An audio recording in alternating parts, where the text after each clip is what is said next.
Hi, I'm Josh Knobe from Yale University. Hi, I'm Roy Baumeister at Florida State University. Hey, and today we're going to be talking about Roy's new book about willpower. So, Roy, maybe to start out with, you could tell us a little bit about the role that willpower plays in people's lives. So, what kind of difference does it make in people's lives, whether they have a lot of willpower or very little? Research keeps finding there are two main traits that predict success in life. One is your intelligence and one is your self-control. You can improve your self-control a lot better than your intelligence. So it is really something that where psychology can make a difference in people's lives. And over and over, more and more stuff comes in to show what a big difference good self-control makes. People with good self-control do better at school, they do better at their jobs, they make more money, they're healthier, their marriages are happier, their relationships are better, their children do better, at the far end they live longer. It seems to be good in so many different spheres. Maybe you could tell us about some exciting studies that have looked at the role of self-control in one domain or another. One domain or another. Like take marriage. All right. People with good self-control have better relationships. Their partners are more satisfied, depending on the higher the self-control they did it. As you probably know, in social psychology, usually what predicts the best relationship outcomes is similarity. So the people are the most similar, that's the best. Well, with self-control, we didn't find that. It's just the more self-control that both people have, the total, rather than the difference between their scores. The more total self-control, the better the relationship is. Ironically, people seem to be attracted to people a little bit different from themselves. So the very disciplined, organized, self-controlled person is attracted to the little bit wild and crazy, impulsive sort of person, in a romantic fashion at least. But that's one of those cases where the person that turns you on most doesn't necessarily make the best long-term relationship partner. The more self-control both people have, the better they do. And the way it works, there are a variety of contributions. For one, people with self-control accommodate to their partner better. They hold back from lashing out in response. I mean, what really sends a relationship downhill is when one person is bad and then the other person starts behaving angrily in response. People with self-control can prevent that cycle from starting. We have studies showing that people with good self-control are less likely to spend time looking at alternative partners, even in a laboratory where they're looking at pictures of attractive members of the opposite sex. So you're just looking at pictures, and the more self-control you have, the less time you spend looking at these pictures. Yes, it was an early study that showed you could predict what couples are going to break up with that. They had people look at these photos of members of the opposite sex in bathing suits and underwear and stuff like that. And they just recorded how long they spent. These were people all in relationships. And then I think it was Rhodey Miller called them back 6 months later or something and asked them, are you still dating? The ones who had been spending more time looking at the attractive photos were more likely to have broken up. Well, is there any gender difference? Is it more predictive if women are looking at photos of attractive men or if men are looking at attractive I don't remember any gender difference in that. And in terms of the predictability, it's hard to know what what it is, and I can't say for sure on that. But in our studies, Kathleen Voss and I did, when people's willpower is depleted, even if they're in a relationship, then they start looking more at those photos. So it's that, in some sense, it seems like what this measure is measuring is not how interested people are in attractive members of the opposite sex. It's how able they are to suppress the interest that they all have. Right, exactly. Yeah, they're controlling themselves to keep their eyes focused on their partner and not let their gaze at least be wandering. And there's another thing too that fits into this. We had couples come in and build something. They're supposed to work together. And then by random assignment, we either told them they did great or they did badly and asked them separately to explain why. Happy couples and couples with good willpower, they tend to make attributions that protect their partner. So if they're told they failed, they tend to say it was my fault. And if they did great, then they give the credit to their partner. And that's what people with good self-control did. But when their willpower was down or they had low self-control, they did the opposite. Then they started saying, oh, well, she wouldn't listen, or he had all these stupid ideas, and they point the finger at each other. And so So do you think about the self-control that it's just a matter of what they say or what they actually think? I mean, is it that they just are exerting an effort to not say all the terrible things that they might think deep inside? Well, I guess we don't have any real way of knowing that because they had to say it to us so that we could measure it. I'm guessing in a marriage you can think what you want. It's what you say probably has more trouble for causing, more potential for causing trouble. If you can control your thoughts, that much the better, I guess. But it's much better to, if you have those rambunctious thoughts, to keep them to yourself and not say them to your partner, which could be upsetting. Because when people start blaming each other for the problems, that really sends things downhill. So I think good self-control is the person who you might think your partner messed up on this, but let's not say anything, and only figure out some way to bring up in another context a nice way of how to improve. But criticizing or saying it's your fault, that's a recipe for trouble. Anyway, that's the difference self-control, or one of the differences self-control seems to make in relationships. So you mentioned about relationships that people who are high in self-control tend to be attracted to people who are low in self-control. And then is the opposite also true? Are people who are low in self-control? Yes. Yeah, they matched up that way. I mean, we weren't, in this study we weren't measuring attraction, we were just looking at the couples. So we had actually 3 different studies, one of married couples, one of dating couples, and one of just mostly same-sex friends. And so we were looking the difference between their self-control scores to see if a bigger difference in complementarity or a smaller difference in similarity would predict how happy they were. And as I said, it wasn't the difference, it was the sum. But then we looked at how different are they, how well have they paired up. And on the dating couples in particular, there was a strong effect that they were more different from each other. In a sense, they were negatively correlated. They're more different from each other than from, say, a randomly chosen member of the group. That's the statistical. So in a certain sense, then, it seems like people with low self-control are really lucky because they tend to end up dating people who are high in self-control who end up treating them really well.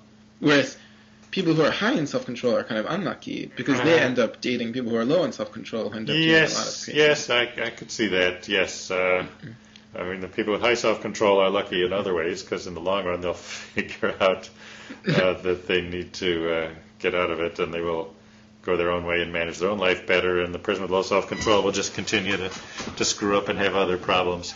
That's the downward spiral of the problem there. But is there any downside to self-control? I mean, in our culture, there's this sort of reverence for this picture of, the rock star who is very low self-control and through that is able to create some amazing works of music and have crazy adventures. Yes, absolutely. This is a question that I've really looked at hard. When June Tangney and I developed our scale on trait self-control to measure good, we did all these analyses looking for, is there any downturn on any variable at the high end? In other words, is there any downside to good self-control? And thus far we have not found one. Now, I have to say, there's a caveat. There is such a thing as being over-controlled, and that's a phrase people use when they're talking about children, sometimes adults, but mostly children, who are sort of highly inhibited. But that's not the same as having good self-control. That's a sort of unconscious reaction where the world has been threatening to you, and you respond by hiding from it. So that's not a healthy trait. But being over-controlled or inhibited is, as I said, it's not the same. By self-control, we're looking for the capacity consciously to control your thoughts, your feelings, and your actions and your task performance. And that seems to be just the more you have, the better. It seems to be an unmitigated good. And I'm still looking for any downside that would make the theory more interesting, but so far it's kind of like intelligence. There's no real negative side to being really smart. The smarter you are, the Maybe better. maybe the myth is sort of self-perpetuating in that people who are rock stars and who are very high in self-control probably try to hide that from their fans. Maybe the truth is that Mick Jagger is very careful and self-controlled and everything, but that he probably uses his self-control to come up with all sorts of good strategies to make it seem like he has very low self-control, because that's what people find attractive. That's very possible, and to have a long, successful career, you have to have a lot of discipline. You have to keep working, and so on. So you have to at least have self-control in some respects. And a lot of them did engage in wild behavior and so on. But if they let it take over their professional lives, the professional lives tend to be short. And in any case, you can't really afford that kind of thing until you reach that level of fame. So that's a pretty small sample. To get to the top, you need to pay your dues, which means work hard in a disciplined manner. I mean, musicians who don't show up for rehearsals, who don't practice, or who are too drugged out to perform effectively in concerts. We've had some cases in the news in the last year or two of people like that, and that's even if they're already famous, that's starts to kill their careers. So, my wife is an indie rock musician, and some of her collaborators are just extraordinary musicians, but their self-control is so low. Their ability to actually, say, show up on time for practice or something. Well, it's better being a professor. What did you say about being a professor? It's a lot easier being a professor than being an indie rock musician. Well, yes. If you show up on time, if the students are late, well, it's their problem, right? But if you got a 6-person band and 2 of the people don't show up, you can't really do as much. So, one of the things that really comes out in your book is this unique theory that you develop about how willpower works. So maybe you could just explain sort of how this theory goes. Well, we find self-control seems to work like a muscle. There's a limited amount of energy that you have. And, like a muscle, it gets tired. So in a sense, willpower is an energy, so that as you make actions you exert self-control, you seem to use up some of that energy. So many of our experiments that got this theory going would have people do 2 unrelated self-control tasks. And the first one would use up some of their energy and would cause them to do worse on the second task compared to people, say, who skipped the first task. So we find, yes, that willpower is limited. Also, it seems to be one pot of willpower that you use for all different things. It's not like you have some self-control for quitting smoking, and another for dieting, and another for exercise, and another for getting your hair cut and cleaning up your room and getting your work done on time, and so on. It all comes out of the same pot. So when so you will find that people are disciplined in one sphere and not disciplined in the other, because they're putting all their resources into something and neglecting something else. So there are definitely trade-offs like that. We also find that, like a muscle, you can build it up, you can strengthen it by exercising over time. So just as a muscle, when you use it, it gets tired, but if you use it regularly, it gets stronger. That appears to be the case with willpower and self-control as well, exercising regularly. And that's an important point I want to emphasize. Otherwise, I thought if people hear our experiments, they might think, oh, well, I never want to exert self-control because it will use up my resource or use up my willpower, and then I'll be depleted. That's no good. Well, that would be a very socially undesirable message for us to put out, that people shouldn't exert self-control. So no, the message is you should try to exert self-control every day, and push yourself to do something to make your life better in some small way each day, and that will not only produce the benefits of that, but it will also improve your capacity to control yourself. We also find, again, another thing like a muscle is that when it starts to get tired, people start to conserve it. It's not that we get these effects of when willpower is depleted. Well, it's not that the willpower is completely gone and the tank is empty. Rather, it's like a muscle that's starting to get tired, and so people naturally conserve it and save their energy should a really important demand come along. You know, one of my favorite of your demonstrations of that original trade-off effect was the one in which you bring participants into the lab who are couples that have either been together for a short time or for a long time, and then you predict that the ones who have been together for a short time are continually using their willpower to not just like make out with each other in public, whereas the ones who have been together for a long time have to use their self-control in order to ever actually make out with each other, in the sense that they would have a natural tendency not to do that and are constantly having to force themselves to do it.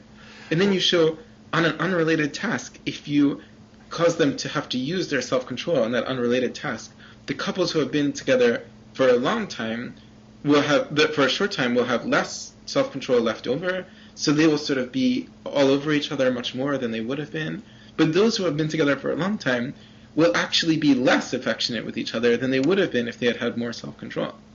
Right, yeah, we brought couples in. Matt Galliot did this study when he was working with me in graduate school. And so the couples, first, we either had them do a self-control task to deplete their willpower or not, and then they were told to go into this room and they could express their affection any way they wanted. And the people who went the farthest, had the most advanced sexual activity, were the young dating couples, the people who were early in the relationship, who'd had their willpower depleted. So, you think when you're first going out and you're attracted to someone, you don't want to go too far too fast, lest they think you're too fast or, very derogatory terms for that. So they're attracted, but they're trying to hold back a little bit. And then when their willpower is down, that's when they go farther and really start to unbutton some of the clothes and things and really get into making out. Now you mentioned the effect for the long dating couples. It didn't make much effect. There was a small trend in the opposite direction, but it wasn't that they really have to force themselves to make out. There was a tiny hint of that, maybe a few of them, but mostly once you've established a habit in a long relationship, you know what level of intimacy you like and that you're comfortable with. And when your willpower is down, there was a little bit less of sexual activity there, but it wasn't a huge effect. The bigger one was on the early couples who were just starting to date, and yes, once their willpower was down, they went farther. So, if you were hoping that, say, the person that you were with in an early part of the relationship would go farther with you, you'd be better off if, say, that person was like on a diet or trying to work really hard or something like that, because then that person would have less self-control left over to sort of hold off or something. Yes, you should probably give that person some mental arithmetic tasks to do on a date. Or Wait, but you actually showed at one point that people are, I think, more likely to cheat on their partners if they're on a diet? No, that's not mine. We did find the study I talked about earlier where they're more likely at least to look at attractive members of the opposite sex if their willpower had been depleted. Oh, right. I don't know about the dieting leading to extra dietic sex. But then, in what ways have you shown that people can actually make themselves have a stronger muscle? Like, what ways, kind of experiments show that we can engage in this kind of exercise regimen on our self-control? Okay, well that's key. And in the Willpower book, there's a lot more discussion of this because we realize that's an important thing for people to do. But in a nutshell, remember, self-control is about overriding some response. So you just got to pick any sort of habitual response that you have entrenched and work to override it, to change it. And it's the effort of changing it. I mean, once you've changed the habit, I mean, you could pick something in your life like making your bed every day or cleaning up the dishes as soon as you finish eating a meal or something like that. If that's not your habit, change yourself to make yourself do that.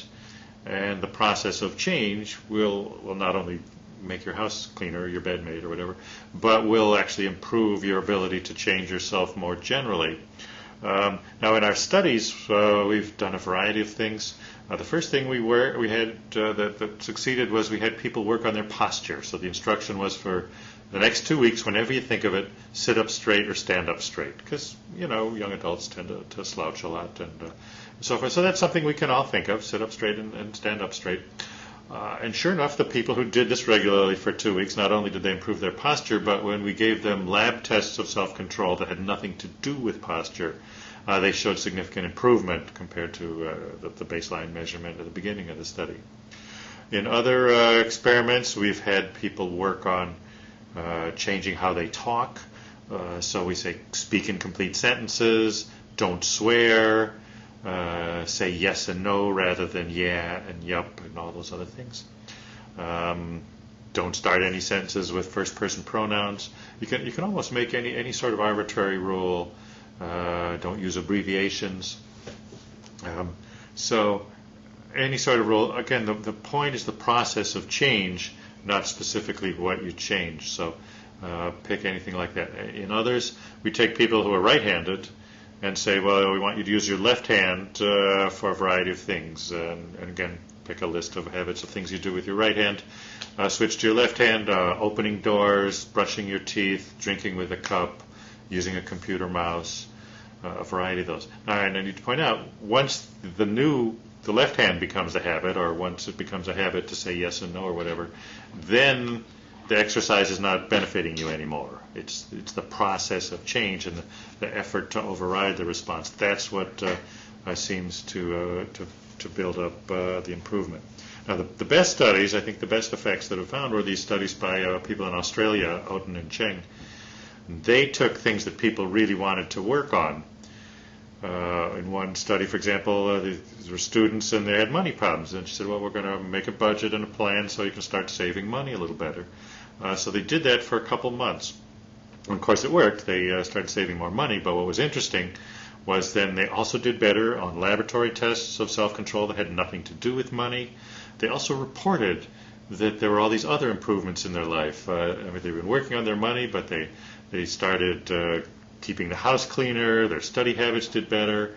They ate healthier foods, even though healthier foods are more expensive than junk food. Mm-hmm. So if money had been the overriding goal, they should have eaten more junk food. So improving their self-control in one sphere, specifically money, led to improvements in all these other spheres that they just spontaneously reported. And as I said, this was borne out by the laboratory tests that challenged them to do some kind of tricky things of keeping track of what was going on a screen with a bunch of things moving around while there was a distracting comedy video playing here, and you had to shut out the comedy video and instead focus on keeping track of these things. They did that much better after the exercise of improving their self-control and money. Hey, so one thing that I really enjoyed in your book is the way you not only have these experimental studies, but also you kind of make it come alive with these stories that sort of give us a sense of what's going on in these cases. So maybe you could tell one of these stories about the ways in which people are able to build up their willpower and then do things they wouldn't otherwise have been able to do. Yeah, the stories really helped a lot. That was one of the benefits of working with John Tierney, is one of the world's premier journalists, and he really conducted some in-depth interviews with people. So he talked to Amanda Palmer, who had done the human statue, the 8-foot-tall bride. And she talked about what it was like to be a street performer, where she would stand there motionless, dressed as a bride, had to look like be a human statue, effectively. You'd think standing still wouldn't be all that tired, but she said it completely wiped her out. She could do it for a few hours, and she had to be absolutely sure not to react to anything. People talking to her, and people would come up and run their hands over her or try to make her laugh and things like that. And so she had to remain completely still to continue playing the statue there. Or David Blaine, who does all those magic sorts of stunts, training himself to go without food for weeks at a time. He's the one who had himself frozen in a block of ice on Times Square. And the stories, the interviews with him, it was just fascinating that he would build up to these stunts by training his willpower. He talks about as a little boy forcing himself to go outside in the cold and endure things and so on. He seemed to take naturally to the idea of testing and building his self-control all the time, right from when he was a child. So he said he would build up for these stunts, and then that would like take all his willpower, and he was worn out. So he said after he finished one of those, he would go into a really indulgent phase, and he would relax, and he would gain a lot of weight, eating a lot of junk food and things like that. And then when he would get in mind to do another one, he would start building up toward it. So it was training your willpower, training your self-control muscle, much the way an athlete might train for a big game, and then once the season ends or the competition is over, sort of relax and really let down his guard and take it easy for a while, and then when the season came again, start building toward it. So have you managed, as you start doing this research, to incorporate it into your own life? Have you done anything to kind of build your own willpower? Oh, I don't know. I don't change my own life all that much from my work. It's more of an intellectual thing. I mean, as it happens, my parents were pretty strict, and so I think I was brought up with pretty strong self-discipline, and I've always had good work habits and things like that. They thought school wasn't challenging enough for me, so they pushed me to skip a grade, and then that was hard, and I really had to develop good study habits. So for me, at least, skipping the grade, although it was difficult socially in some ways to be always smaller and younger than everyone else, it certainly, I think, contributed to needing to develop good work habits and study habits. So I think I've had that. If this work has changed me in any way, it's more of an understanding how many other things are tied into that. So I can understand whether you're not always the same. You have to recognize sometimes when you've made a lot of decisions or you've had a lot of challenges or so on that you won't be at your best, that your willpower will be down, and that actually on that time you're more prone to things will bother you more. You're more likely to have emotional reactions or other sort of reactions that you might be sorry about later. So it's time to be especially vigilant there. I've also known it turns out that the energy used for willpower is also what powers the immune system. So we've come to be aware that one of the first signs you might be getting sick is you show deficits in emotion control, and things start to bother you more. If you find yourself getting more upset than you should be over, I don't know, the traffic or the idiot clerk in a store or something like that, and think, well, why is this upsetting me so much? Well, that could be a sign that your body is diverting a lot of its energy, its glucose, into the immune system to fight off some germs. So maybe that's time to preserve it and withdraw from other things and take care of yourself so you don't get sick. It's often before you get any symptoms of cold or flu or whatever. The first thing will be this immune response, which shows up in your subjective daily life as irritability. Right, so maybe even if the science can't help you to come to have more willpower, if you just are aware of which times you're going to have less willpower, then you can not make terrible decisions during those times. So if you know, okay, I'm working really hard today, I probably have a lot less willpower today than I usually will, then you won't end up in a fight with one of your collaborators or with a friend or something, because you'll know at least what it is that's happening to you. Right, yes, you can manage yourself better. I mean, we tend to think of, someone has good self-control or bad self-control, and so that's a property of the person. But everyone's willpower fluctuates every day. It goes up and down as you use it. So, yes, you want to understand, even if you have great self-control and willpower, you'll have moments when you are weak. And that brings up another crucial point, Josh. We just completed this giant beeper study where people wore beepers off for a week, and they're supposed to report each time the beeper went off, are you desiring anything right now? And if so, how strong, and so forth. Is there conflict? Are you resisting?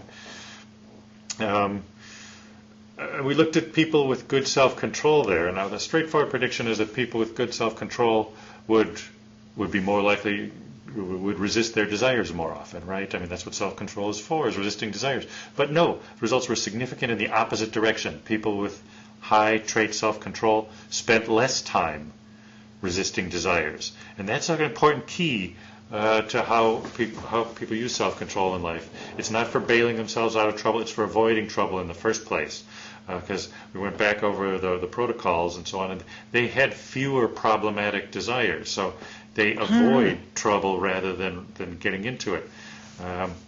So our stereotype of self-control is, Odysseus on the deck of the ship being tempted by the sirens and, strapping himself to the mast or, trying to resist it. But the people with good self-control aren't the ones with the best ability to do that. People with good self-control took a different way home and never got themselves into that temptation situation in the first place. And there's more and more evidence coming out that that's true. In the book, we talk about this as playing offense, not defense. Be proactive. Use self-control to set up good habits and routines. It's no accident. Trait self-control. Trait self-control helps a little bit with eating and dieting, but that was one of its weakest effects. Trait self-control has much better effects on school and work. There were strong effects there. And that's because in school and work, you succeed not by, the heroic single act of staying up all night to meet the deadline, but you succeed at those things by working steadily, having good, like I said, good work habits, good study habits, making steady progress toward it. That's what leads to success in the long run. And so it's avoiding crises rather than dealing with them. We also find in that connection, people with good self-control spend less time feeling guilty, and they have less stress in life overall. And those are, I think, two big cues. The best way to reduce stress in your life is to stop screwing up in the first place. Well, on that helpful note, we should conclude. Thank you so much, Roy, for joining us. Okay. Well, thank you, Joshua. It's been a pleasure. Okay. Bye. Bye.